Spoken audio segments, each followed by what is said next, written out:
Yeah. Para sa mga rider, sa kalsada, at sa mga customer na nag-aabang sa bintana, makinig ka muna. Sandali lang naman to. Yeah, para sa'yo click lang sa app. Tapos na ang laban, isang pindot, isang hintay darating sa harapan. Pero sa rider na bumabiyahe sa init at ulan, bawat order may katumbas na pawis at utang. Helmet sa ulo, makinay umaantar, gasolina tumataas, presyo'y parang paakyat ng paakyat. Sa system may puntos, may rating na bantay. Isang maling galaw, performance babagsak agad kapag RTS.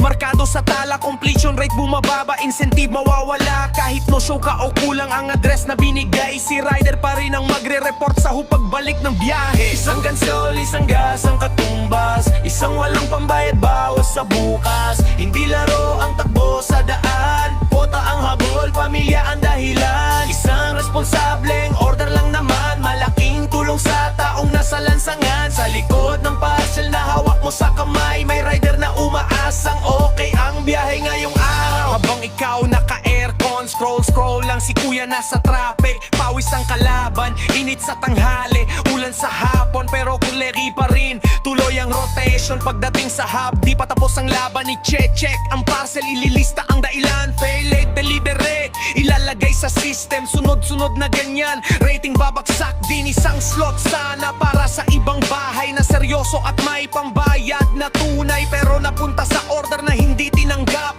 Sa record ni rider, minus na agad. Hindi mo man sadya, may epekto sa kanya. Bawat biyahe may gastos, may pagod, may kaba. Isang sorry po kuya, kulang minsan sa bigat ng nasayang na oras at perang inilabas. Isang kansol, isang gas ang katumbas, isang walang pambayad bawas sa bukas. Hindi laro ang takbo sa daan, kwota ang habol, pamilya ang dahilan. Isang responsableng order lang naman, malaking tulong sa taong nasa lansangan. Sa likod ng parcel na hawak mo sa kamay, may rider na umaasang okay ang biyahe ngayong araw. Ka mag-check out sa cart mo sa gabi, siguraduhin mong handa ang bayad at sarili. Dahil sa likod ng bawat parcel na parating, may rider na umaasang uuwi na may ngiti. Respeto sa kalsada, respeto sa trabaho, isang maayos na order, malaking sakripisyo ang natutumbasan nito.